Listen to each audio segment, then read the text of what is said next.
Welcome back to another episode of the Young Guides Podcast. I'm Keaton, and this is... I'm Kyle. But first, a word from our partners. First up, we want to talk about Heather's Choice. If you go to the Heather's Choice website and use our code TheYoungGuides15 at checkout, you can get yourself 15% off site-wide. So go check them out. We got packaroons for snacks. We got dinners. We got breakfasts. We got a bunch of new recipes coming out to you guys. So head on over to heatherschoice.com at checkout. Use our code TheYoungGuides15 and get you guys something for your next outdoor adventure. Awesome.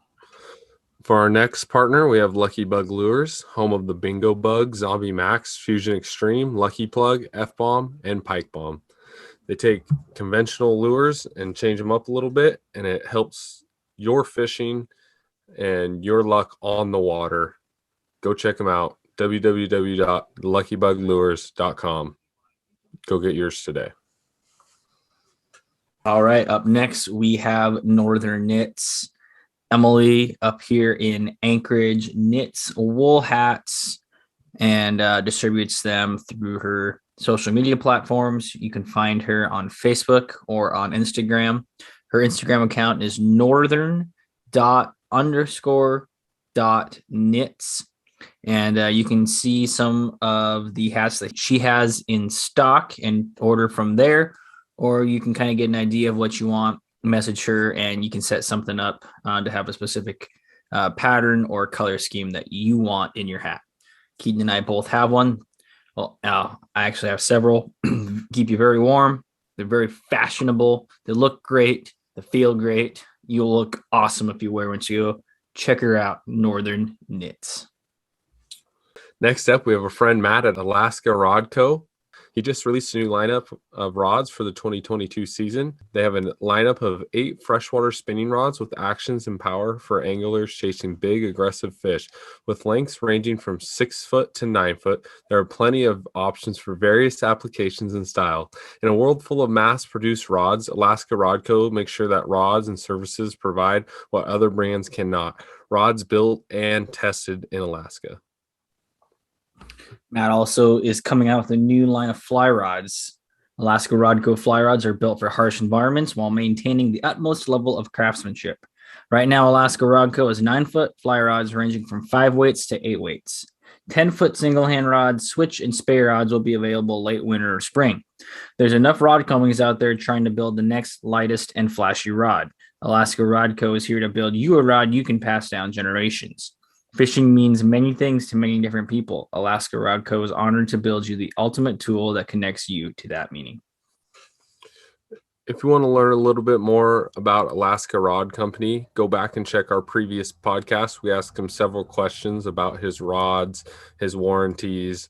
He does a great job at explaining everything and covering everything about his company. Also, if you have questions, you can always DM him or DM us and we can get you going in the right direction. So, Alaska Rod Co. Finally, we want to say thank you for listening to another episode of the Young Guides podcast. If you can, head on over to Apple Podcasts, leave us a review and a rating. It helps us know that we're doing this for the right reasons, and you guys are giving us some great feedback already. You can also head over to Spotify. They now have a rating feature on the podcast there. So if you could let us know how we're doing, that would be great. It also helps helps us spread the word through you. But makes us pop up on the feeds wherever you listen to podcasts a lot more if you give us a great rating and a great review. You can also head to our website and contact us through that form if there's anything that you think we should know about, if you want to be on our show, or if there's something that we need to work on. You can also find us on Instagram, and same thing, give us some feedback, drop us a message, and we will get back to you. With Instagram, make sure to also check our story. We before we do our podcast on Thursdays, we always have an option for you guys to ask questions to the people coming on our podcast. And we post a lot of stuff that we like to get viewers and people following us involved. So if you want to head on over, give us a follow and start asking questions and join in on the fun on our Instagram page. Without further ado, here's the episode. Welcome back to another episode of the Young Guides podcast. I'm Keaton, and this is... I'm Kyle. And today we have a very special guest, Keith Robbins, on today. He's a well-known fly fishing for sea run cutthroats and salmon in the Puget Sound. Also does some mooching for him too, and we're going to learn a little bit more about it today as we get going. So how are you doing today, Keith? I'm doing outstanding. Good. Today's one of the good ones. That's a good, you need some good ones here and there. Heck yeah. Well, welcome on, Keith. We appreciate you taking the time today, and just want to get to know you a little bit, know about your guiding and some of the conservation work you do. So to start off, why don't you tell us a little bit about yourself and about your background in fishing? All right. I'm born and raised in the Seattle area. Been fishing Puget Sound my entire life. Actually been fishing Puget Sound since before I was actually fishing Puget Sound. My brother was 6 years older than I am. So I got to go out on the boat with my dad and my brother. And a lot of times I mostly just watched and it was just kind of a pain. And I think that's why I've got an addiction to fishing, because I had to watch my brother fish for all those years before I was old enough to hold my own rod. So I blame my father for my addiction. Started guiding in Puget Sound in 1992. My father had taken us out with guides up in British Columbia before, and I always was enamored with guides. I thought it was a really cool occupation. And I started out doing salmon guiding, and it was getting a salmon charter license and a captain's license. All that was expensive. And, once I was able to afford it, and it was very much a seasonal job to begin with. And so I, had to figure out how to work the land job and work the water job at the same time. And this will be year 31. It's kind of crazy. When I started out doing the fly fishing stuff, there was only one other guy guiding sea run cutthroat on Puget Sound. From what I know, and this could be way off, but I think I was the second guy guiding Puget Sound. A guy named Tom Wolf, I think, was number one. And when I started, it was, I was absolutely completely clueless about the sea run cutthroat stuff. I had fished sea run cutthroat with conventional gear since I was a little kid, in Hood Canal, in the Sound, North Sound, South Sound, Central Sound. I fished conventional gear when I was young, off the beaches, off the little rowboats, but actually getting out there and exploring, it took a long time to figure it all out. The mooching stuff, which is what I also do, and that was what I was born and raised doing. I fished out of Shoal Bay. I fished out of Ray's Boathouse. When I got my first boat, it was at Ray's Boathouse. When I was in high school, I got a boat and left it on the dock at Ray's Boathouse when it was actually a boathouse before it was actually a restaurant. It was a boathouse with a vibrant fishing community. Ballard, when I started, was electric in the summertime. At 4 a.m, there were Ray's Boathouse was a bait house. Then there were 2 bait houses between Ray's and the locks. So, and there were a bunch of little boathouses, little private boathouses, little marinas. And it was a very, very active fishing community in the summertime. And it was super cool. It's a lot different now. There was just in the canal, and I'm just, stop me if I just keep talking, but in the canal between Ray's Boathouse and the locks, you could catch dollies, you could catch steelhead, you could catch cutthroats. There was sturgeon that went up there. It was incredible. And the sea lions, I was out there 2 days ago, and the sea lions, literally on the dock next to Ray's Boathouse, there are hundreds of them. Yeah. And back in the, I want to say probably in the middle to late 80s, there was one sea lion that showed up. They called Herschel, and that was a big deal. That one California sea lion was here, and now there's thousands of them. Yeah. So that's a long way around of telling you I'm still guiding. Doing it a little more selectively now than I used to. I'm trying to do a few less trips a year and higher quality, and try not to burn myself out. Yeah. But I try now to, for every guide trip, I try to take one personal trip. That's my I want to, at some point I want to take 2 personal trips for every one guide trip. Yeah. That's my retirement plan. There you go. But I don't think I'll ever quit guiding. I really don't until I physically can't do it, because I still love doing it. Yeah, for sure. So how old were you when you first started guiding 31 years ago? Oh man, I got to get an abacus out to figure that out. Let's see. Well, 31 years ago would have been, I started, let's see, I would have been 33 years old when I started. Wow.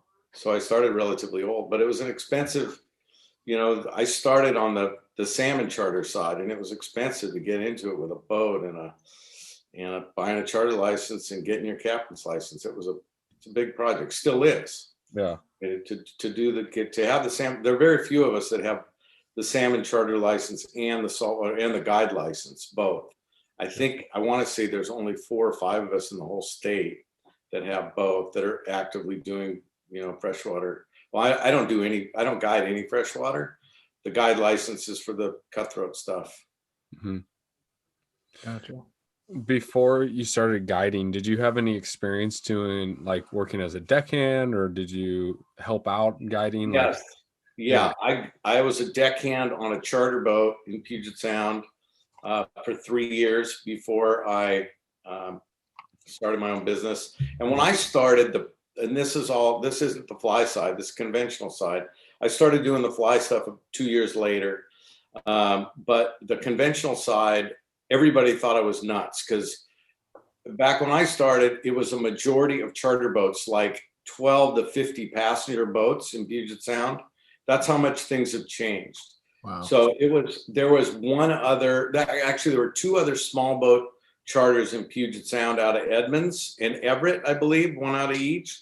And when I started, everybody thought I was nuts, because I was charging $150 for a private boat for 2 people. I had a little 17-foot boat, and people thought nobody's gonna, excuse me, it was $150 a person. I'm sorry, and nobody was gonna ever pay that much money to go fishing. It's crazy. And the first year I was so busy, and I realized after a year and a half, my boat was too small. So I had to get a bigger boat after a year and a half, and it was crazy busy. And back then it was all the business was coming from word of mouth or from the hotels. The concierge at the hotels were, are the lifeblood of the fishing guide in Puget Sound. Yeah. At the time, because there was no internet, you had brochures, you had business cards, and you hope the concierge would call you up. That's cool. That's super cool. Way different. Yeah. Now you can talk to your clients via, like, social media or on Facebook or any of those. It's crazy. Yeah, I know. I'm getting completely schooled.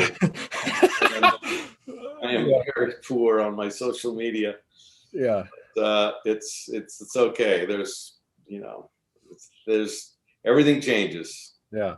You said you're getting schooled on it, but you take some really nice photos and share some really cool stuff on your social media. Thank you. You're welcome. My friends. That's I take good pictures. I just poach them. Yeah, absolutely. And that's kind of the guide life, right? You just be like, hey, can you send me those later? Here's my number. Exactly. Yeah. My best fishing buddy's a professional photographer, so that helps. Oh, that's a big help. I was wondering, because I was like, man, these are really nice. You're sending us some very quality photos. Yeah. That's awesome. A lot of those were his. That's Ed Cezzino. I don't know if you follow him at all, but his photos are amazing. Yeah, we're gonna have to check him out. Yeah, I've seen a lot of his work. Sounds really familiar. Yeah, yeah. Of course, trying to find a photo with me and a cutthroat to send to you was almost impossible. I said, Ed, can you find me? He goes, I don't. Yeah, and I looked through all my stuff. It's like, I don't have it. I've got plenty of other people, but it's like, yeah, I think it's time that I get one of me with a nice cutthroat. It'd be good. Cool. I know how that feels. I go through my phone and it's like, oh, there's a picture of a client with a trout. Here's a picture of a client with a salmon. Here's a picture of a client with a grayling. It's like I have like one photo of me holding a grayling all year. It's like exactly. that's the guideline. You don't have time. You gotta, yeah. It's like, oh, I've caught so many of these, I don't need a picture. It's like, I can't find any pictures. Anyway. Well, cool. So you started guiding. You've learned a lot through working, on other vessels growing up. How has it been with like the change of like lures and stuff? How has that changed for you since you started guiding to now? Well, I've never Like fished lures. Equipment. Sorry. I've always done the mooching stuff with the conventional stuff, and then the fly stuff has been. I don't know if you want me to talk about both or what the difference is, but let me kind of rephrase it. How has the technology changed through the years for your fishing to like send your fishing experience in a positive direction? Oh boy, maybe positive and negative, but certainly GPS helps a lot, and with the conventional fishing, the sonar technology is insane. I mean, it used to be a flasher. I don't even know if you guys know what a flasher was, but it was a round dial. Yep. And there was a fish or something between there would be a little red slash where the bottom was. So it would be constant. And then if a fish showed up, there'd be a slash at 60 and a slash at 120. Now it's the whole imaging. It's almost, I can't wait to see what it's like in another 10 years. But it's the conventional stuff. The fly stuff is, other than when it's foggy out, the technology's no different. My eyeballs with the technology. Yeah. Well, like except for maybe polarized glasses have gotten better. Yeah. What about like that's the best upgrade? Although as well as of course the technology in the fly rods and that's what I was going to say. Like performance of rods have had to change over the years. Yeah. How about in how you conduct your fishing? Have you had to change a lot with fewer runs of fish or trying to go to new areas because of ways things have changed within the landscape that you're fishing? Not really, to be honest with you. The one thing that's changed on the cutthroat side is I actually see people occasionally, and even then it's not that often. I mean, I don't run into that many people. I've always guided out of a boat, and historically I would see a few people on the beach. Now I see some more people in boats, but the areas I fish are pretty lean. There's not a ton of people doing it. I mean, in the grand scheme of things, there's not a ton of people doing it. There's 2,500 miles of shoreline on Puget Sound. It'd take a lot of people to cover it, but I'm working on it. I think I've got about 600 miles in. Wow. So that reminds me of my buddy Ed, who when we first became friends, when I wasn't guiding, I would take him out and he would be my guinea pig. I would just go take him to places and we'd just go look at beaches. We'd make a few casts, go look at another beach. But I swear it was 2.5 or 3 years. He finally said to me, he said, Keith, we've been fishing together a long time. I've never caught a fish with you. And now, I mean, if you asked him to this day, now it's like we almost never go out. And the thing about cutthroat fishing, there are very, very few trips in the last 10 years we haven't gone out and gotten at least one. Yeah. I mean, it's crazy. They're, this time of year in the areas I fish are tough. Very, very tough. It'll turn around, end of February, beginning of March. It'll start turning around the areas I fish. I fish primarily Central Sound. The South Sound Hood Canal. South Sound fishes way better this time of year than where I'm fishing. And I think summer and fall fish way better in the areas that I fish. So it's a trade-off. Yeah. So what's it like guiding in that landscape? Like, are you around a lot of like city areas? Like, do you see a lot of buildings when you're fishing and guiding clients? Are you out around some corner where you can't see civilization? Like what does your landscape look like that you're guiding in?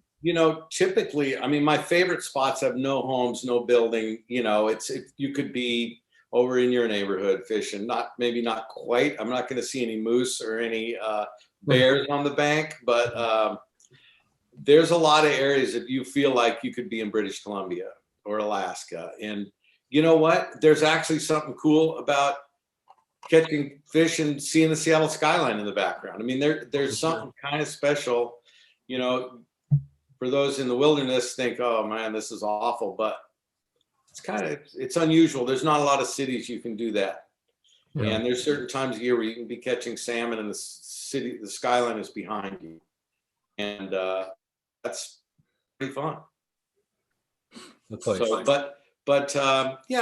try to go, if I see people on a beach fishing from the beach or fishing from a boat, I'll just go away. And that's one thing that's changed. And recently I had my first experience of basically lack of etiquette. Yeah. This whole thing is so relatively young. The fly fishing in saltwater in Puget Sound is super in the infantile stages of its existence. And people just don't know. But, like a river, there's an up current and a down current.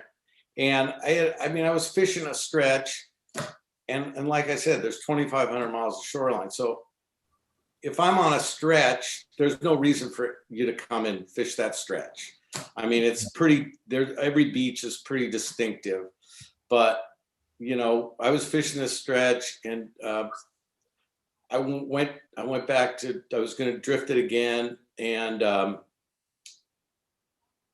I looked down current and this guy had been sitting out watching us. And he just, once I went up current, he just came down and sat up right below us. And just for lack of a better description, he corked our drift. And it was, as I went up and explained it to him, I really don't think he knew what he had done wrong. So that's, I didn't lose my temper, which is because people just don't know. Yeah. But that's the thing. There's not a lot of etiquette out there for what to do. People with new boats, people with, just starting the saltwater fly fishing stuff. There's a steep learning curve. And so that's one thing that has changed. But as I say, it's the very first time. I've had guys sit behind me and follow me, and finally I have to say, hey, maybe it's time to go look for another beach. Yeah. It's like, why are you guys following me around? Anyway, but just if I don't get anything else out of this podcast, just let people know that I just want to let people know there's a lot of places to fish. These fish are on all the beaches in Puget Sound. Yeah. Go find another beach. And to kind of talk about etiquette, I think, I started it a little before like the pandemic and stuff. Right. And so when the pandemic hit, people were looking for other opportunities to get out of their house. And, they saw the outdoor industry as a wide open freeway, to just go and do stuff, get outdoors. And so like I've had people on rivers where it's like me and a 50-foot gap and then my other buddy, and people walk up right in between. And I want to be like, you want to exchange words, but at the same time, you're like, hey, this guy doesn't know. And, maybe I should tell him, hey, there's a little bit of etiquette. And the etiquette is kind of like, you don't talk about it, right? The etiquette in fly fishing, from what my perspective, is like almost like Fight Club, right? Everyone knows about Fight Club, but you don't talk about Fight Club, right? Right. So I think like you're saying is there has to be like someone to come around the corner and be like, hey, just so you know, this is what we do. This is, try to give them the first like go about. And then on the second time they come around, if they do it again, then you're like, all right, you got to go somewhere else or you got to do something. Right. So, right. And I mean, for me, it's like, I will explain it. And I've been on the receiving side of it. I fished in the Florida Keys for quite a few years. And man, I've been yelled at like you can't believe, and for good reason. I just clueless. And then there's other guys when I've been in the wrong spot, and other, guides that with more patience say, hey, this is why what you're doing is wrong. Yeah. And if you go here, you'll be in the right spot. But where you are right now, you're in the wrong spot and you need to go.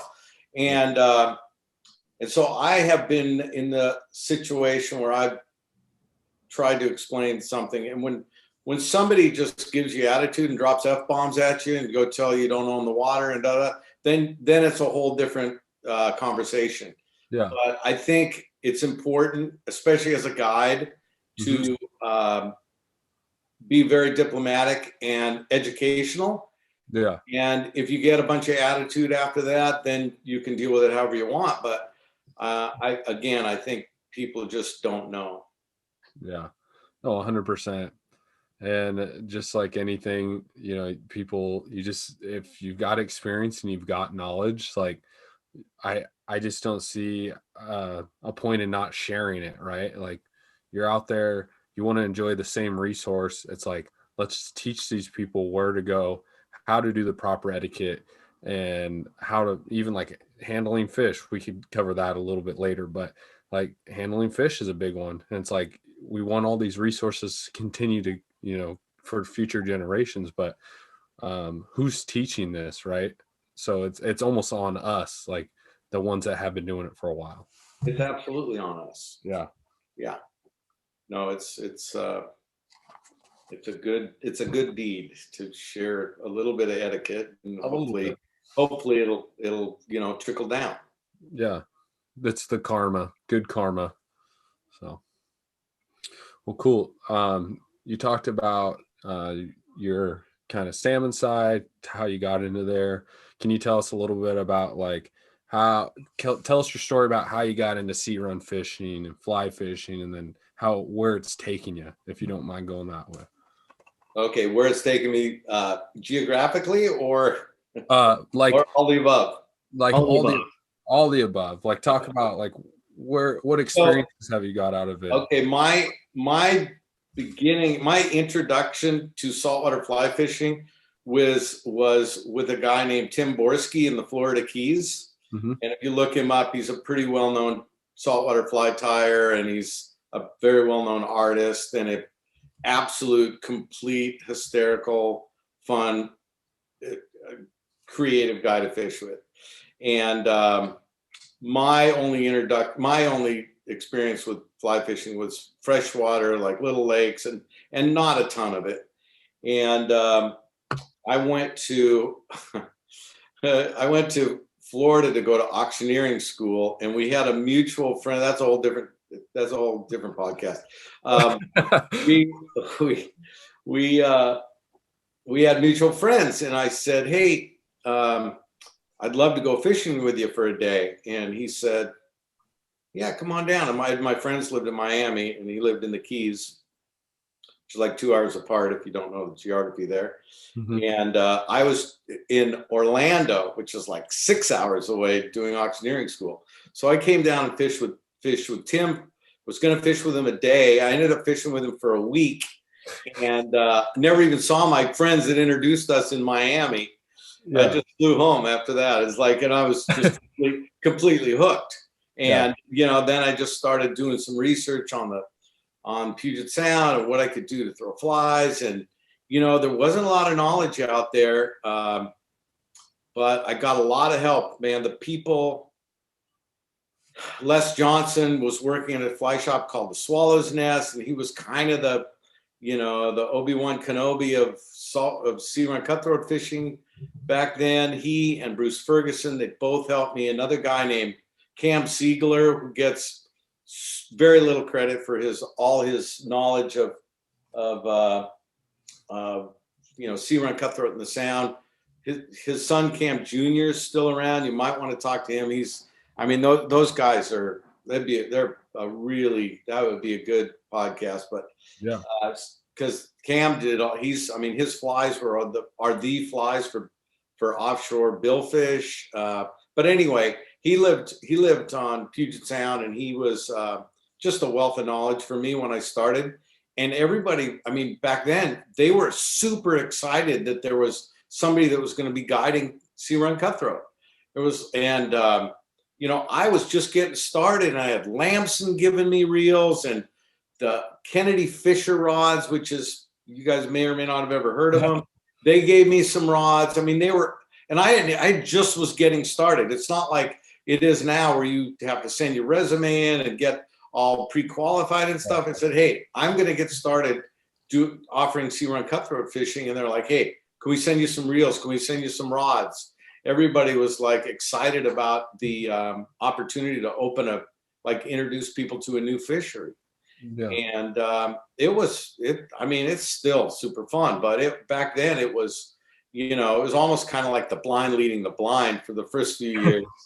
I was, pretty green, but I learned really quick, and I from a couple of different fly shop owners that I am not a fly casting instructor. I learned that very, very early on. Yeah. And I got some grief for it early on because I'd get referrals, and then I'd send them back and say, no, I can't take them. They're just going to have the worst day ever. I didn't want to take people out and just take their money for. Yeah. It's a different animal when you're fishing off a boat. It's, you don't have the luxury of the current, the river taking the fly down the river and rowing away from it. It's, I'm pretty sure the fire, but you got to be able to cast. And it's a long day for everybody. If they get out there and their, introduction to fly fishing is getting on a boat in Puget Sound. And it's like, that's going to be a frustrating day. Yeah. So, I learned that early on. I figured the one that worked best for me was asking people, because everybody can cast really, really, really well until they get a fly rod in their boat or in their hand. People can cast like typically 2 or 3 times farther than they actually can when you ask them. And then the deal killer is how's your double haul? And then there's usually a long pause. And I'm like, what's that? It's like, yeah, let me.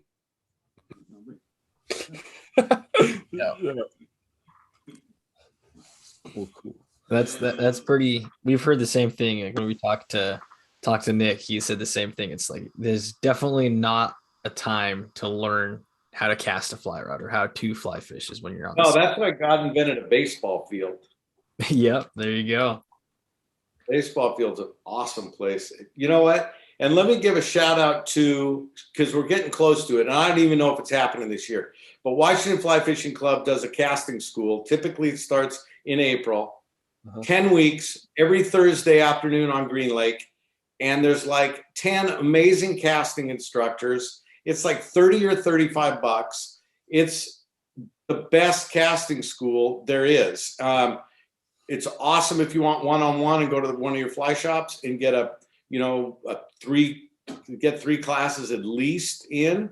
Yeah. But even if you have taken that class, you should always go get a refresher course. I actually just talked to a guy I know that does casting instruction. I said, hey, I want to come cast with you on the field. I want you to correct some of my bad habits. Yeah. So it's like golf. You're always practicing, but get out there and God knows with YouTube, you can teach yourself, but it's always good to have another set of eyes on what you're doing. For sure. Even experienced people, it's good. Like that's just good all around for anyone that wants to correct or, learn how to double haul. You may have the single haul down. You want to learn how to double haul, or you want to learn how to put your fly in a certain area or whatever. you know, and I did, I used to, when I was working on Orvis, I would do a couple casting, you know, classes, and an hour and a half is just not enough time to teach a person how to really get it down. I could get them to cast maybe like 10, 15 feet further, but it's like, man, you should be really coming back. That's a great opportunity. Thank you for actually sharing that. We'll have to add that to the notes. Yeah. Yeah. It's good. And I mean, I'm not a pretty caster. My backhand cast is way better than my forehand cast. Yeah. From having, you know, all these years of having, you know, putting people, you know, in the forehand cast position, and I get stuck with the backhand. Well, my backhand's gotten really good and my forehand sucks. Yeah.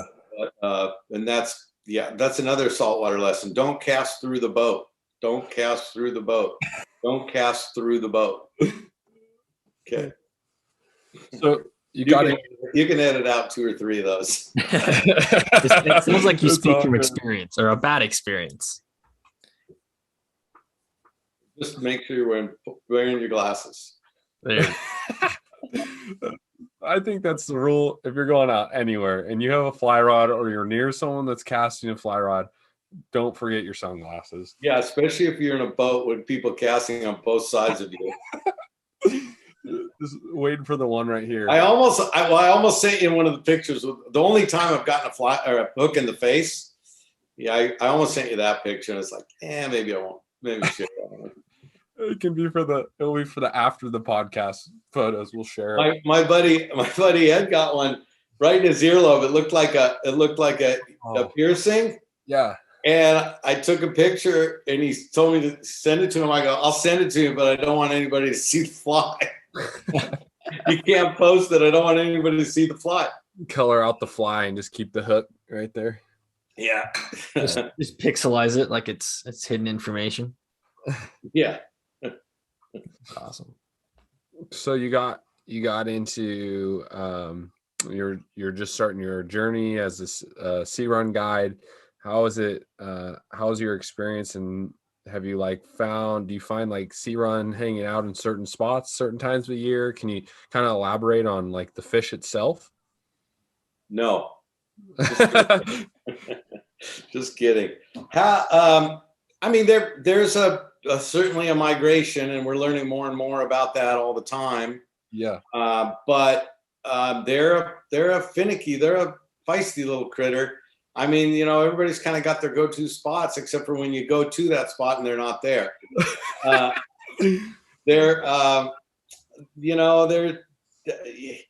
It's super important if you're getting started, and even if you're not, to pay attention to what the wind, the tide, and the sun are doing. And everybody, you know, the adage about 10 fishermen in the room, you get 15 ways to do the exact same thing. Yeah. Well, we all have our theories, right? But I'm not a fan of slick calm. I don't like slick calm at all. I'd rather have 15 than 1. It's just, I think those fish these cutthroats are in, 6 inches to 10 feet of water typically. Yeah. And when I was out 2 days ago, we must have seen 20 bald eagles that were, it was way calm. And this time of year, the water clarity is, gin clear, like 25 feet of visibility. And, they know what's up above the water. And so I've never been a big fan of slick calm. I'm not much of a fan of dead tide. I like a pretty strong tide. I don't typically like the very beginning or the very end of it. Having said all that, you can throw all that out the window, because then there'll be that day that you have just, slick calm day and the fish are just everywhere. But it's all generalization, right? Yeah.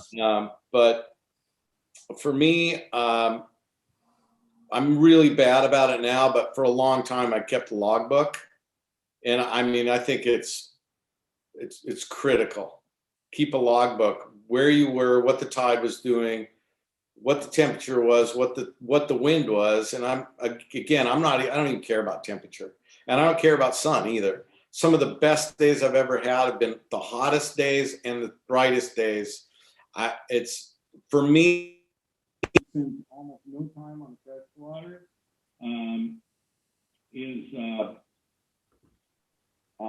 I think a lot of it is overthought. I think a lot of the saltwater trout people, the cutthroat trout people, the sea run cutthroat trout people kind of assume they're the same as the freshwater trout. Yeah. And I don't think so at all. I think they're opportunists. I think even in the middle of a hatch or a bloom of chum fry or pink fry or whatever's around, if you put a fly out there that looks good to eat, they're going to eat it. They're opportunists, and I'm not a, there's a lot of differing opinions, but when fishing's been good, and granted it's when it's not good, that's a whole different story. But when fishing's good, early on, I would just change flies. I would just keep changing flies, different colors, different patterns, different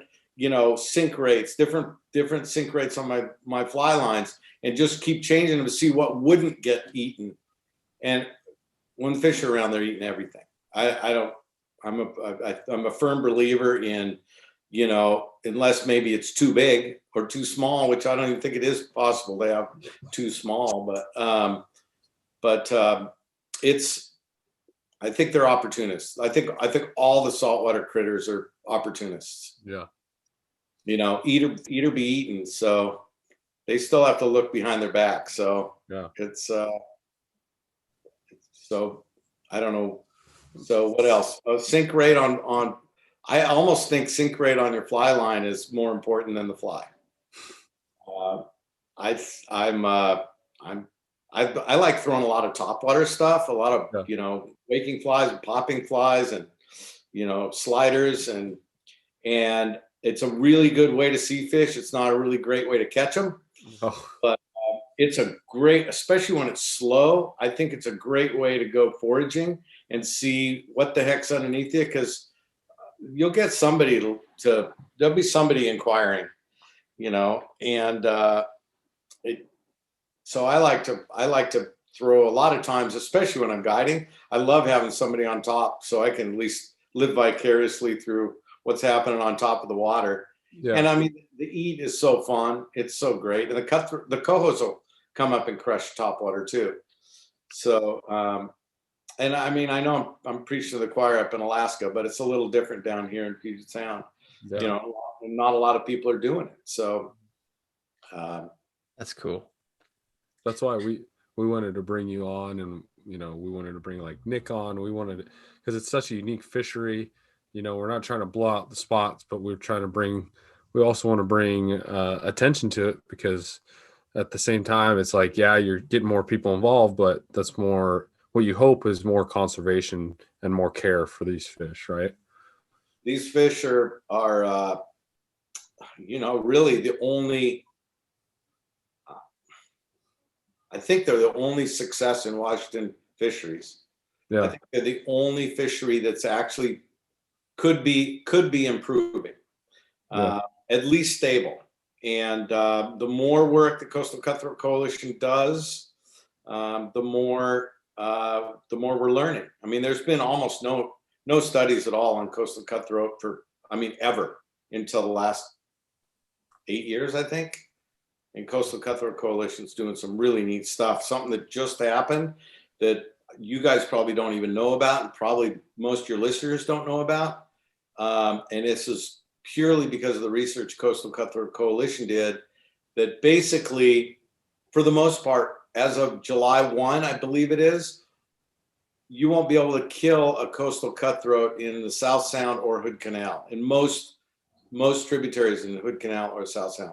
Right now, you can kill 2 sea-run cutthroat per day, 8 inches or larger, in most tributaries in the state of Washington, but you can't kill any in the saltwater.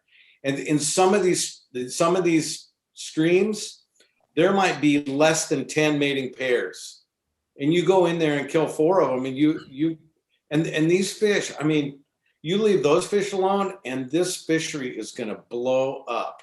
Yeah. I mean, it's already a good fishery, but yeah, I mean, and the more we're learning, it's so exciting, so exciting. It's really, really neat. I'm just so proud of the things that the Coastal Cutthroat Coalition are doing. Greg Shemmick and James Losey, and like 99.4% of the contributions go to research. Wow. You know, everybody's donating, you know, paper and printing, and you know, all the website's not very good because it's a volunteer that does the website. Social media is not very good. I mean, I keep encouraging them to spend some money to get the word out there, because they're not patting themselves on the back for all this cool stuff they're doing. Yeah. And the argolid study, which are the little sea lice that are on the sea run cutthroats, the last study that was done on those, it's like a 1-page paper. Don't quote me on that, but like but it was a very small paper of basically mentioning the argolids that was in the late 1800s. Wow. That was the only study done on it from the University of Washington. And so they've been studying these argolids. Nobody really knows, you know, what they're doing to the fish. Yeah. And yeah, it's a really, really cool organization that's doing some neat stuff. It's super grassroots. There's a fundraiser that we do every year at Hula Hula, and we show in Seattle. We show the IF4, the fly fishing film tour. And 2 years ago, the last time we had the event, we raised 73% of the annual research budget at that event, which shows you how small the organization is. I mean, it's a pretty cool event. It's like, you know, I don't want to boast too much about it, but no, go ahead. I mean, it's probably one of the 2 places where the most fly fishers come out on a single night in Seattle all year. One of probably that or the F3T event. And it's, yeah, we've already, it was completely sold out when it was supposed to happen in January, and which it usually happens the second Thursday in January, but we had to postpone it because that was the absolute peak of Omicron. Yeah. So we had already sold it out, and so we moved it. Now it's going to be March 10th, and there's a few tickets available now because people had to return some tickets. Mm-hmm. People returned some tickets because they had conflict. So if anybody listens to this, go to Brown Paper Tickets and just type in Cutthroat, and you'll see if there's any tickets left. Sweet. That's awesome. Yeah. Well, we'll link that down in our show notes and let people know so they can just click right on that link and get their tickets before they're gone. That would be very generous of them. Not to mention all the stuff we raffle off and auction off, and I mean, it's ridiculous how much stuff there is. It's so cool. All the suppliers have stepped up, and I think I've got like 7 fly rods and 7 reels and like 15 fly fishing bags and a bottle of 10-year-old Pappy, a bottle of 12-year-old Pappy. Oh yeah. I've got a 4,000 square foot ski in, ski out house in Montana. It's amazing. It's a really fun event, and we raise some money. You know, and being I do a lot of freshwater fishing. Sea run cutthroat fishing's new to myself. I don't think a lot of people realize the amount of sea run fishing that comes up into a lot of our western, you know, or our western rivers here in Puget Sound, Seattle. I mean, there's a few that I've caught sea runs up in, you know, way up higher than I think I would ever expect to see sea runs, and how resilient they are. So if you're listening, you know, this is not just, don't think it's just for Puget Sound. This is conservation for all these, like you were talking about, the spawning pairs and the tributaries and the little creeks and the little rivers. Like, it's also, you're doing work for freshwater too. So, you know, check them out. Coastal Cutthroat Coalition, great organization. That makes me put in a little plug for, this is Young Guides youngguidespodcast.com, something like that. Was I close? The youngguidespodcast.com. Youngguidespodcast.com. Yeah. Here's my recommendation for young guides. And my mentor when I first started guiding in the Sound. He was a longtime guide on the Sound and ended up moving up to Sitka. And he basically left the year after I started. And his word of advice was, quit bitching about all the problems of the fisheries and get involved. Yeah. And I basically have got no patience for people, generally fishermen, who do nothing but bitch about how screwed up the fisheries are. And I'll be right there with you. Yeah. But unless you participate, you really don't have any skin in the game. Yeah. So I say get involved, especially if you're a guide, because it's your livelihood. You know, you've got even more passion for the fish. Get involved and you know, get to work and get volunteer. Go to meetings. Go, you know, express your opinion online. Go and do something about it. And you know, cutthroat guides that are out there guiding and making a lot of money on these fish and not giving back, I think it's completely irresponsible. Yeah. So I really think it's important for people to not just keep taking.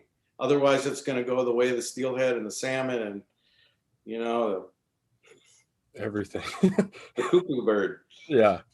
You couldn't have said that better. Yeah. I mean, you gotta get out.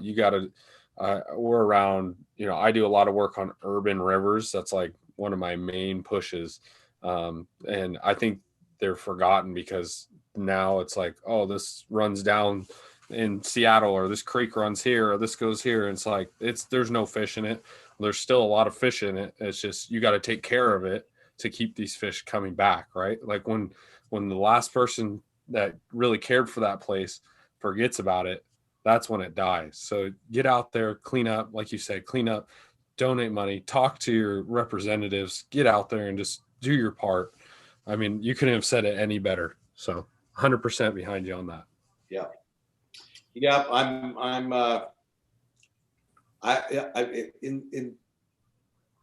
In the past, I've been a little frustrated with some of the shops, you know, that are benefiting quite a bit on the coastal cutthroat. Well, that whole thing, I mean, they've all stepped up now.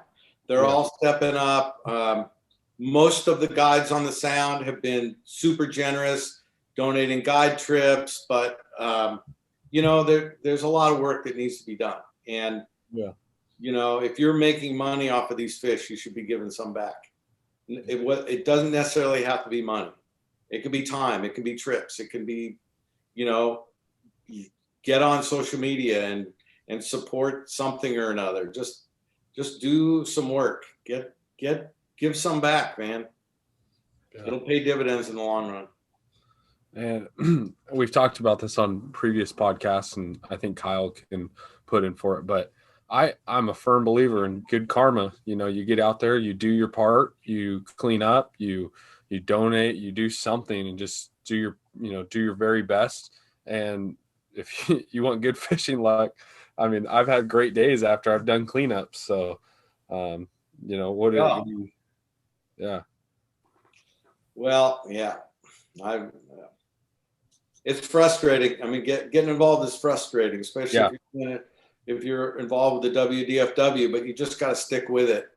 You know, they believe it or not, they value your opinion, but you know, with no opinions, then they make all the decisions.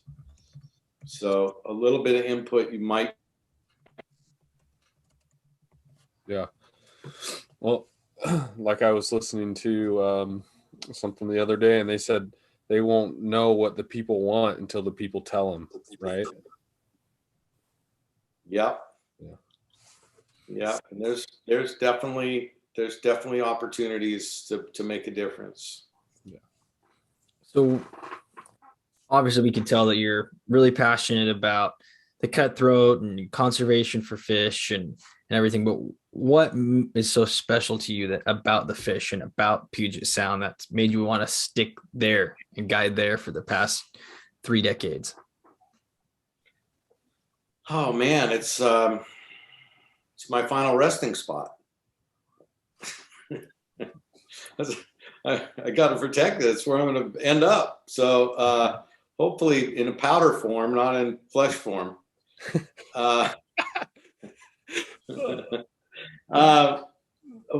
You know what? I just was born and raised with it. It's in my bloodstream. I love it. I love looking at it. I love being on it. I love fishing on it. I love being around it. I just can't even imagine not being around it anymore. I love it.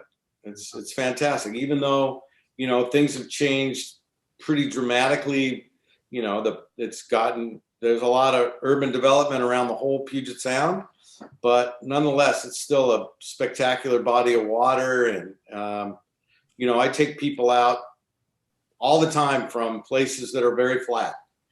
And one of my favorite things to do is to leave. I typically leave out of Shoal Marina in Ballard area. And one of my favorite things to do is to have somebody who flew in the night before.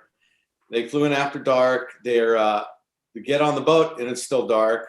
We go out as the sun's rising. They have not seen Mount Rainier yet. They're from Nebraska, let's say. No offense, Nebraska. It's flat places. And they, you know, there'll be a couple people in the boat and somebody will just inadvertently look behind the boat and there will be Mount Rainier just starting to glow up and get just lit up. And they're like, I mean, they are absolutely, completely blown away. And it's like that's what reminds me how special this place is, because a lot of people don't get to experience it. And when they do, they're just they're enamored. The fishing doesn't even matter after that. They've gone out there and they've seen beauty, and they haven't even seen what's in the water yet. They're seeing what's still on land. So that's one of the reasons I love Puget Sound. Yeah, that's awesome. So why do you feel that it's important to that we do the conservation work now instead of later? Oh boy, later's too late. Yeah. Later's too late. I mean, it's you know, it's so hard to get back. I was on the Marine Sport Fish Advisory Board for 20 years, and there used to be some give and take between the state and the tribes. Now there's not much, and it's very frustrating. But every time you lose something, it doesn't come back. It's almost impossible to get something back that you've lost. And on the salmon side, I'm talking about primarily, and I'm talking about days on the water, you know, and then, you know, this is primarily a fly fishing podcast. The thing that frustrates me about salmon fishing in Washington and Alaska too, for that matter, is catch and release on salmon is not even in people's thought process. The state is not, they actually there was a catch and release season in Puget Sound in very small part of Area 10 in June. And the co-managers decided that they did not want a catch and release fishery in Puget Sound after it existed for, I believe, 12 years. And the very same year, they shut down the catch and release season. They opened up a wild chinook harvest in Elliott Bay for the first time in about 12 years.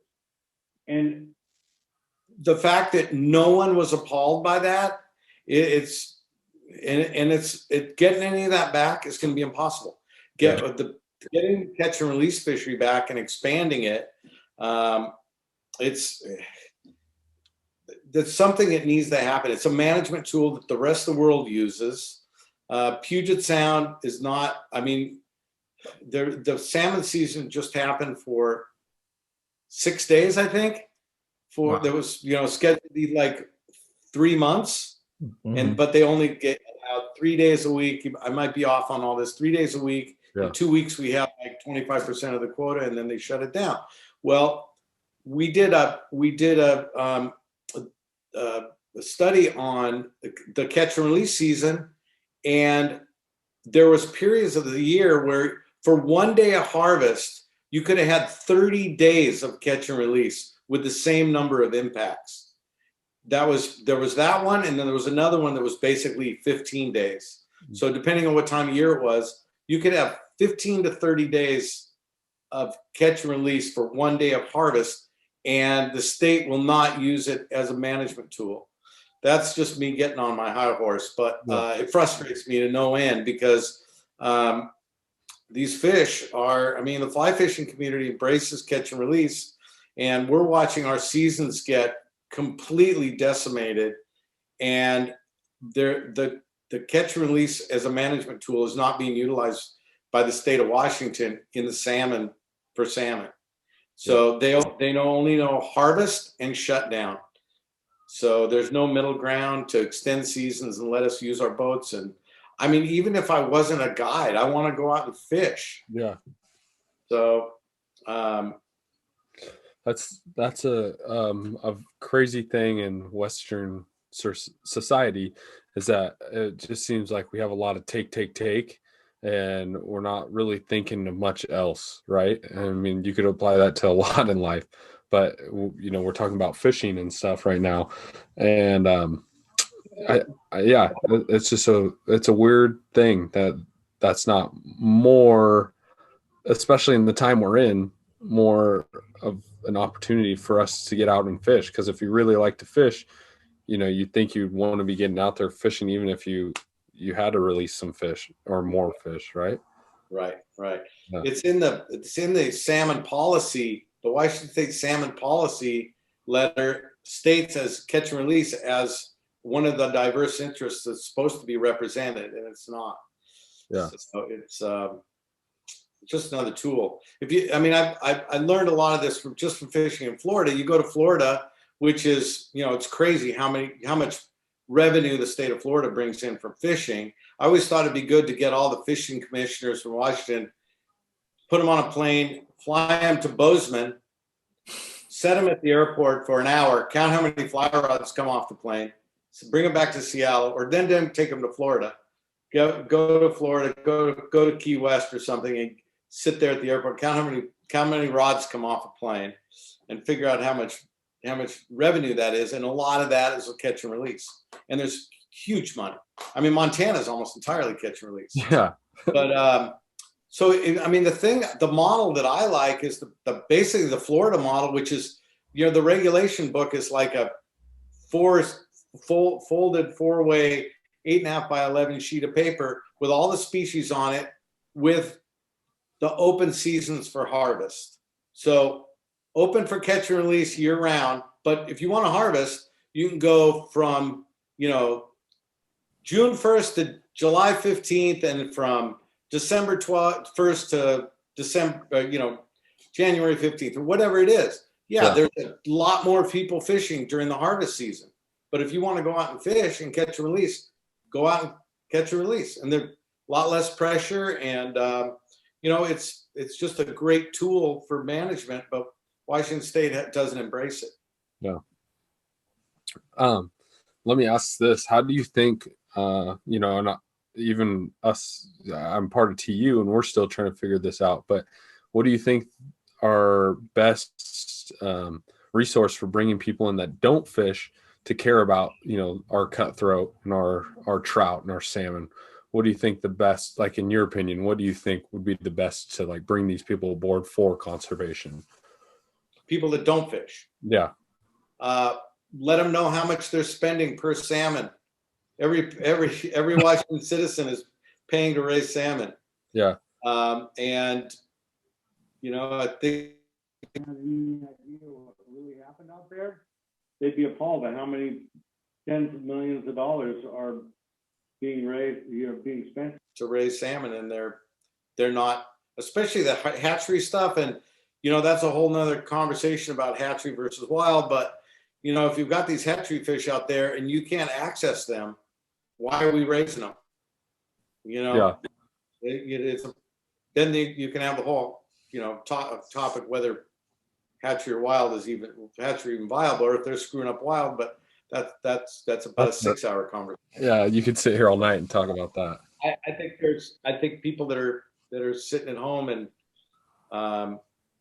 being told that they just can't water their lawn this week because there's the rivers are low and you can't water your lawn because you got to protect the salmon, and they're spending, every one of us is spending tax dollars on it, and the state is not doing the right thing to protect the fish. Yeah. I don't know if that didn't quite make sense, but it does make sense. Yeah, that's probably the $1 million question. It's probably the $100 million question, but yeah, that'd be a good one. But why not start with the people that do fish and get them involved? Yeah. I mean, you think about all the people that fish, and if they all got involved, it would make a hell of a difference. And then that's the driving force to get the people that don't fish involved too. Yeah. All these people doing their part. People are made aware of, the changes that are going to happen to their lives if they're not already happening to their lives, how the salmon are going to affect. Salmon are super important for so many different reasons. I mean, I just went to this lecture the other night and talking about bears and how important the salmon are for the forests. When the bears take the salmon to the forest to keep the forests alive, and and the bears fertilize the forest, and then the bears eat the berries and poop all over the forest, and it's all connected. And with no salmon, there's a lot of things that would go away. Yeah, that's 100% right there. All right, we've talked a little bit about the business side. We talked about you. Now we wanted to talk about the fun side of Keith, and let's kick it off with talking a little bit about your Florida fishing experience. Oh man, I've been fishing in Florida since '94. Crazy.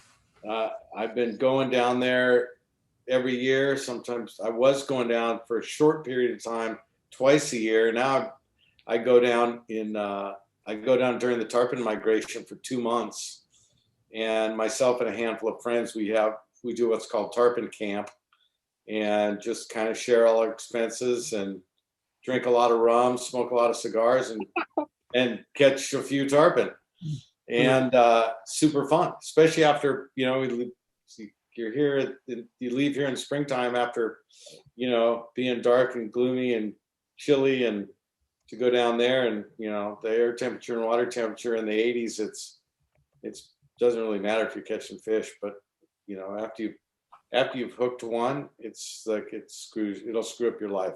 I tell people, don't do it. Don't go do it. It's not good for your health. It's like Oxycontin. Yeah. That's on one of my goals in life is to get a tarpon on the fly rod. Getting a tarpon on a fly rod is not easy. No. Getting them to eat a fly is not that hard. Yeah. Getting them to actually getting one to the boat you got to do a lot of things right and have some luck. But it's super hard. It's super hard, and that's what's so fun about it. And you're watching everything. All of it is right there in front of you. Yeah. That's not all tarpon fishing, but the migration of the big tarpon in the Keys in the spring is all sight casting.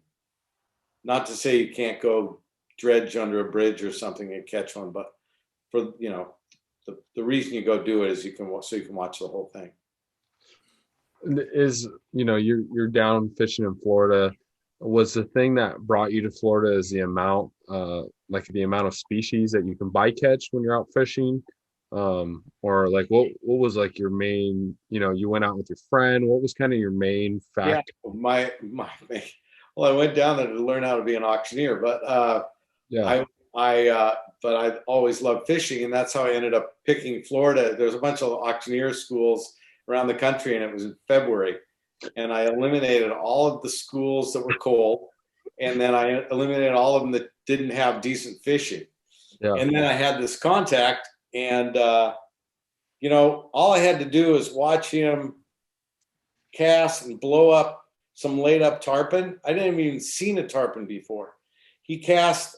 There was a day where it was slick calm, and these tarpon were laying on the surface, and his casting is still he's the most beautiful caster I've seen to this day, and he's always got, you know, mediocre gear, and it's completely unorthodox, but it's spectacular.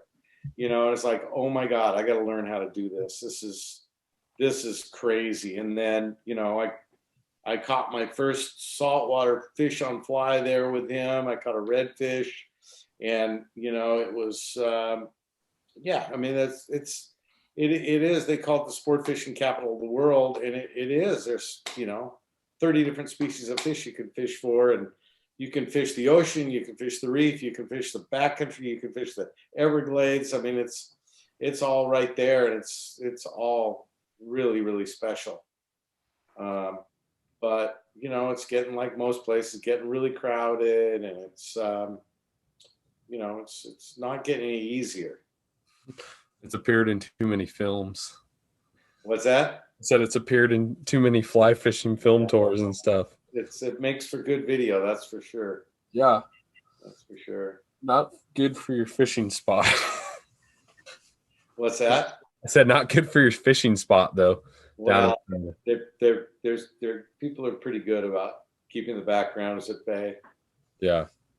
So what kind of parallels can you draw between your saltwater fishing in Florida and then what you're doing in the Sound? Is there some similarities in those two? You're in a boat. Not really. Yeah. Not off the top of my head. Very, very few. It's quite a bit different, other than casting. And I mean, down there, if you don't have a backhand cast, you're 80% out of the game. Wow. I mean, okay, 60% out of the game. How about that? But backhand cast is super important because you got a lot of wind, and you know how hard it is to cast when the wind's over your casting shoulder. And if you've got a reasonable backhand cast, you've got a way better chance of catching fish. Yeah. And, I mean, I learned it pretty early on after I'm getting yelled at a lot. So that's the backhand cast there has helped me here. Yeah. Awesome. It's way more important there than it is here, because it's always windy there. What's the do you do a lot of like topwater fishing down in Florida? Very little. Very little. Very little. Not. I don't do it I mean, a little bit in the salt. Like if there's when the worm hatch happens down there. I don't know if you've heard about the worm hatch for tarpon, but it's about the only time I mean, when it's around that time, I'll fish some topwater. Yeah. But for the most part, no. For the most part, sinking. That's surprising. I thought there'd be like a lot more topwater action, especially on. Well, there's cool stuff you can do in like the canals and stuff. There's there's peacock bass and gar and largemouths down there in some of the the canals that's super cool stuff. Yeah. That's that's just like a canal off the highway. You just walk down, there's full of critters. You can throw topwater stuff doing that. I was with Tim one day, and we hooked an alligator on the topwater. Wow. all that came left, it was a topwater plug, and all that came back was the wire that goes through the plug. There was no hook, no plug, just the wire, and that was tied onto the line. It just pulled everything right off. Wow. It was on for about 10 seconds, though. It was pretty cool. Oh man, that's gnarly. But yeah, alligator on topwater is. I'm not sure what the IGFA record is on it. I'm sure there is one. Yeah, what a cool experience. Yeah, it's cool stuff down there. It's there's not a lot of correlation between the two, other than You got to be a lot better caster down there than you do here. Yeah. Gotcha. You're shooting at target. For the most part, you're shooting at targets there, and here you're just covering water. Gotcha. Would you still, if you had to pick between Florida and Puget Sound, which one would you pick? Yes. Both. All of the above. Some of my asses are going to the Keys, but like 3/4 of them are going in the Sound. That's a perfect answer. That's what I was looking for right there. Yeah. That's great.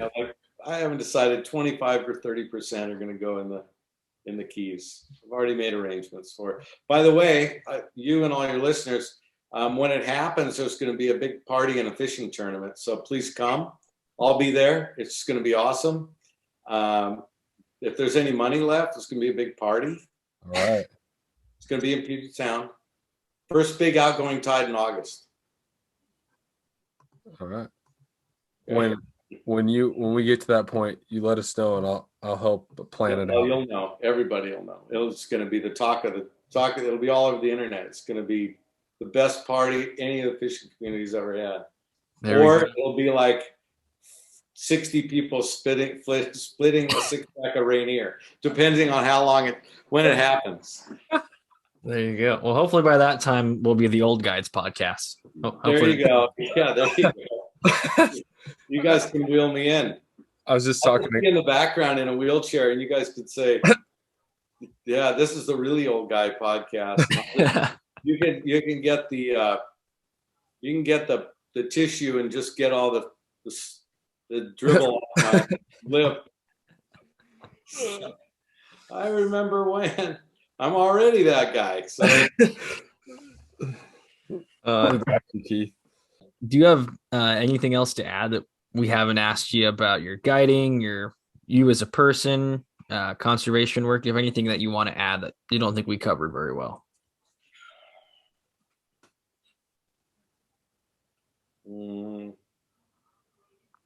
Me as a person, I'm nobody without my fishing. Let's see. I'll give you a good anecdote about my significant other. She, when she moved in with me, I had just had my floors redone, and I said, "There's 2 rules when you move in." And she said, "Okay, what are they?" I said, "No shoes in the house, and don't ever question how much I fish." So we've now been together over 20 years. She wore shoes in the house within the first week, and she has still never given me any crap about how much I fish. So that's perfect. She knew where the priorities were, and she's always been super respectful of my addiction and my passion. So yeah. It's been that's my personal side. Yeah, that's the personal side. But so. We haven't talked at all about gear. Maybe we don't need to. Maybe it's pretty common knowledge. Maybe people don't need to know anything about gear. You want to talk a little bit about some gear? Let's learn a little about gear. So, I mean, the gear stuff is it's pretty simple. I mean, the gear stuff on Puget Sound is pretty simple. When I go out, I bring 4 setups. I bring a floating line, an intermediate sinking line, and 2 full sinking lines of different speeds. So basically I've got a floating line, 1.5 a second, sink rate, 3 inches a second, and a 6-inch second sink rate. They're all on 6 weights, 9-foot 6 weights. With, I fish all sage. I'm fishing the Spectrum Maxes and I fish both the X's and the Igniters. Okay. And then all Rio lines. I'm a Bainbridge Island guy. Support everybody. They're super good to me. I like to keep everything in house, keep it all local. Yeah. And I typically for the most part, on the floating line, I'll fish a 9-foot leader, but on all the sinking stuff, I fish short leaders, like 7-foot leaders, 6-foot leaders, 7.5-foot leaders. I don't think they're leader shy at all. Yeah. typically fish 10 or 12 pound tippet. What else? Again, you know, flies, I typically am fishing something Clouser-esque. Mhm. I like having a little, I like lead eyes. I just like the way the flies undulate. Fishing, and then top water, again, gurglers, sliders, poppers, they all get some attention.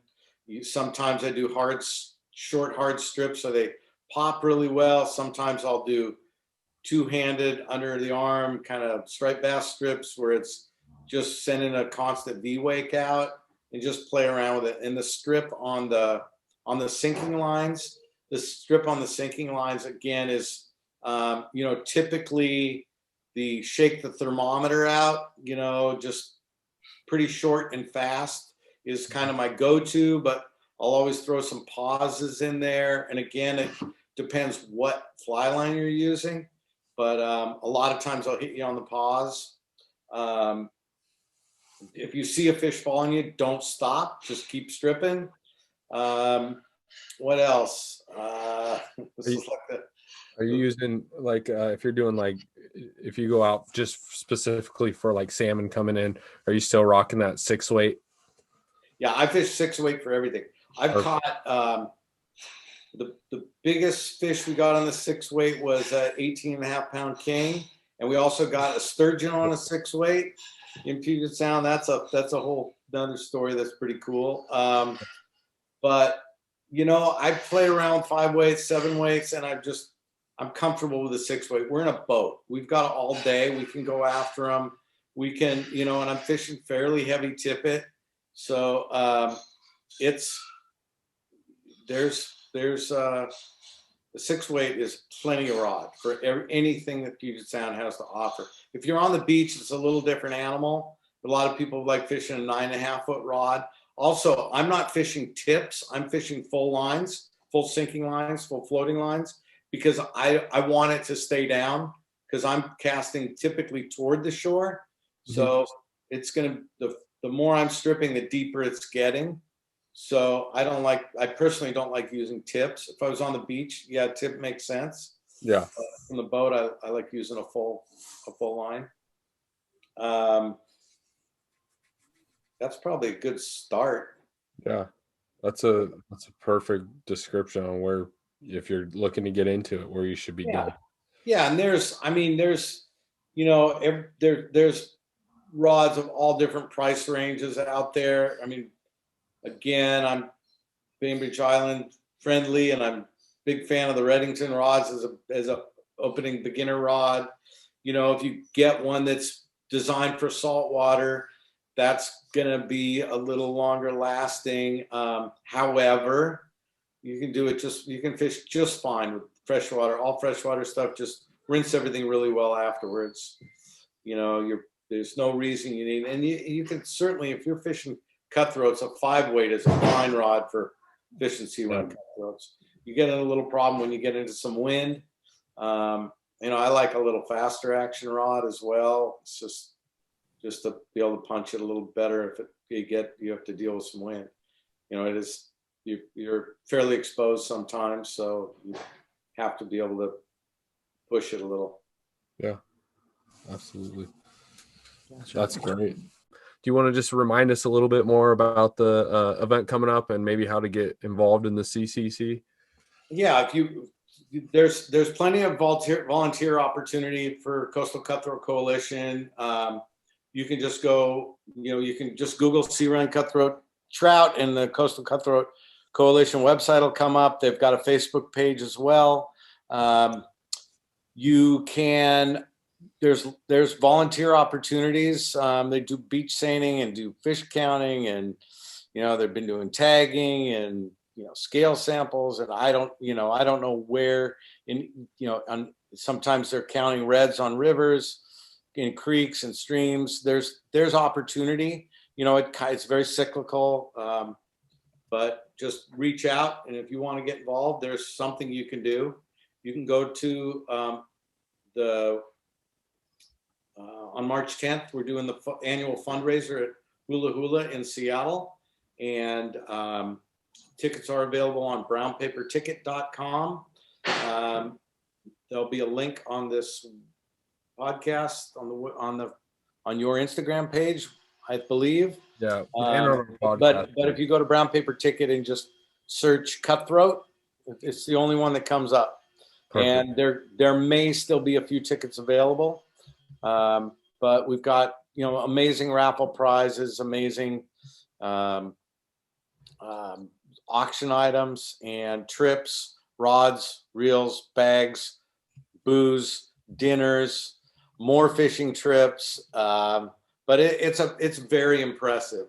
It's pretty hard. Basically, if you go in and you spend $50 on raffle tickets, you will get your choice of a multitude of fly fishing company hats. So you buy $50 worth, and you're going to walk away with a $25 hat. If you spend $150, you're going to get a fly line. And plus, these are all your raffle tickets. So it's pretty fun. And there's, a lot of people that work in the industry are going to be there. A lot of guides, a lot of people for, reps and manufacturers, people that work for the manufacturers will be there. And it's a really fun community event, and it will sell out. This is the 5th year we've done it, and I've been doing an event like this since 2013, and this is the 5th year we've been at the Coastal Cutthroat Coalition has been the beneficiary. That's awesome. Well, I wish I could be there and be down there and go to it. If I was in Washington, I definitely would. Start walking. I'm looking at it right now. I think you might be seeing me down there. We're coming into our favorite portion of our podcast, and it's our rapid fire questions. Kyle, do you want to kick us off with the first rapid fire question? Keith, are you ready to have your mind blown? I'm very ready. Are you ready? That's what I want to know. My answers are going to blow your mind. Here we go. All right. What's your favorite fish to catch? Carp. No, just kidding. My favorite fish to catch is the one I'm fishing for, of course. Probably not an original answer. Yeah. Tarpon, sea run cutthroat trout, and chinook salmon. How about that? I like it. You sound like you've been to a lot of places, but if you had to pick on where's a dream destination to go fly fishing? The place I've already been that I want to go back is Cuba. The fish that I want to catch is a rooster fish that I've never caught, and that's number 1 on my list. I want to catch a rooster. Awesome. But that's 2 different trips. Yeah, that's still perfect. That's great. When you're out fishing, whether you're on your boat or you're out doing something, you're in the Keys, what's your favorite thing to eat? What's your snack or your meal you're bringing on the boat? And what's your favorite thing to drink? When I'm in the Keys, I like to eat a medianoche sandwich, a Cuban sandwich. Oh, yeah. And have some rum and a cigar while I'm waiting for tarpon to show up. Awesome. In Puget Sound, when I'm not guiding, I don't drink and guide ever. On Puget Sound, you know what? I think fried chicken is about perfect fishing food because you can be nice and decadent and just throw the bones overboard. Yeah. And it's a little messy, but fried chicken's pretty good. Tastes good. And whiskey and cigars. Yep. Whiskey in Washington, rum in Florida. There you go. All right. You're headed out to the water. You just hopped in your truck. What jams are you throwing on to listen to before you go fish or guide? Oh man. That's a good one. My music taste is pretty eclectic. It's either gonna be Black Eyed Peas. Tonight's gonna be a good night. Okay. All right.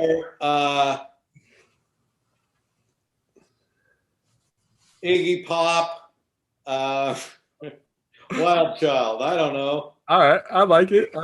Get you ready. Get out on the water. Heck yeah.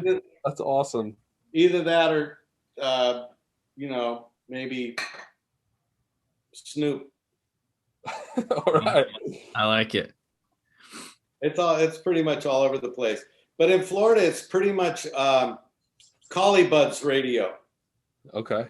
What kind of music is he playing? That's reggae. Reggae. All right. I like it. Heck yeah. All right. You're headed out the door. You're going fishing. You're going guiding. What's the first thing you grab that you cannot leave the house without? First thing I grab that I don't leave the house without. A net? Yes. Yeah. That's a key. That's a key to your success right I there. like to have a net. Yeah. Heck yeah. Especially fishing out of a boat. Yeah, and that's a really good thing to have. I was just thinking about that, how often I see it, whether it be on YouTube or a lot of it's in person. You see somebody catching like a big fish out of a boat or any fish out of a boat, and they've got one of those little like tiny nets that are like this long. Yeah. And you've got the little tiny basket on it, and they're trying to stuff like a 20-inch fish into a 12-inch basket. That's Yeah. Yeah. We used to have a thing where the guy. So, are you familiar with Wright McGill rods? Mhm. They're yellow, like the saltwater ones are yellow. Used to be. They're probably all over the place now, but we used to be, when we'd be salmon fishing with conventional gear. It would always be the guy with the yellow rod that would catch the biggest fish with the smallest net. Yep. It was like it was guaranteed to happen. Yeah, That's Little awesome. pointer, if you want to catch fish, get a yellow rod and a really, really small net. Okay, here's another one for you. What is something that you wish you knew when you first started fly fishing?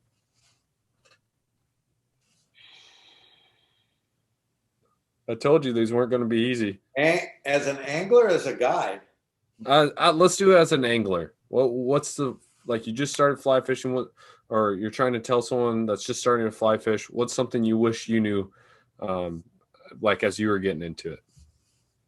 I mean, I've been beating a dead horse, but backhand cast for sure. Yeah, If you're fishing saltwater, the backhand cast yeah, is absolutely. super, super important. What about as a guide? What's something you wish you knew when you started guiding? Where the hell the fish were?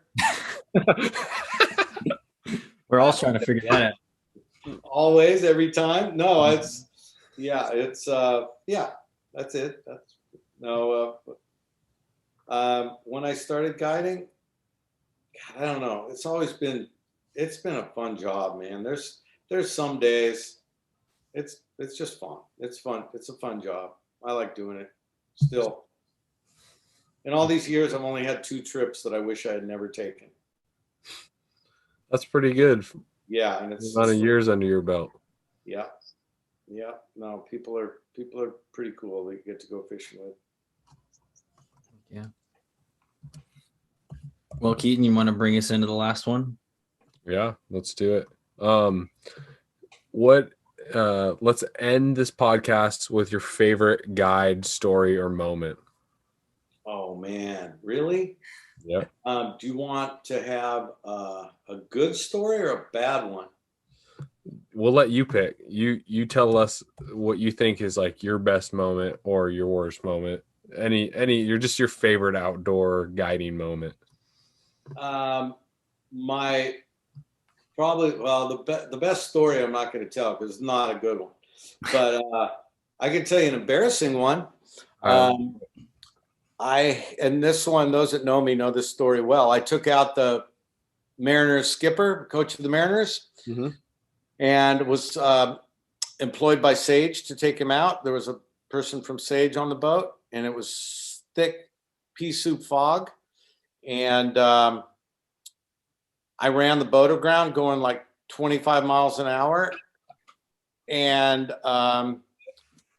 in the dead fog, and proceeded to, he asked me if he was going to get to the game on time because there was a game that evening.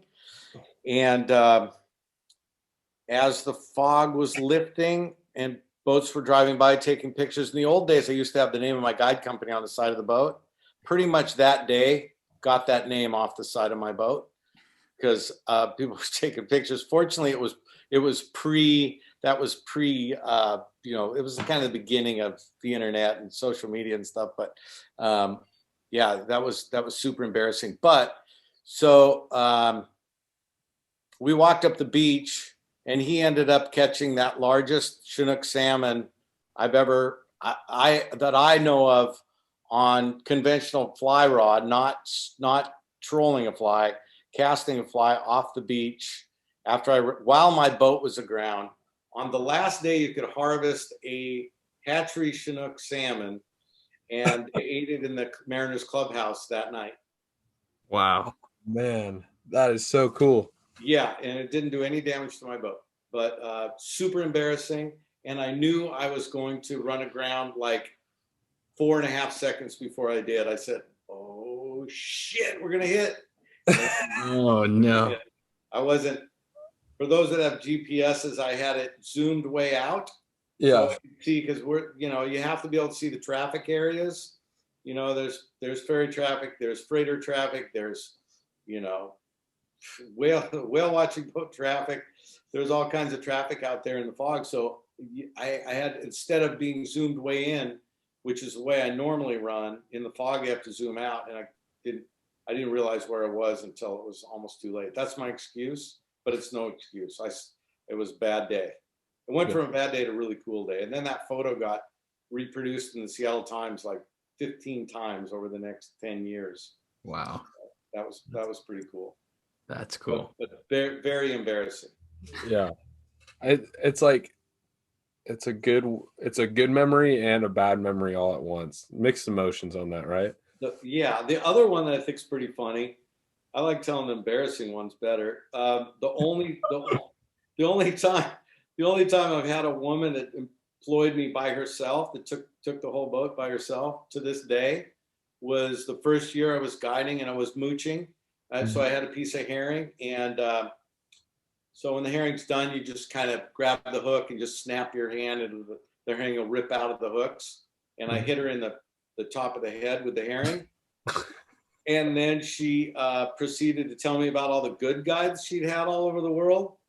And that's, I like to remember that story to humble me, because I was so cocky when I started. I was just like, thought I was so cool in this fishing guide, and then I hit this woman in the head with a bait, and she had no respect for me. So it's like, yeah.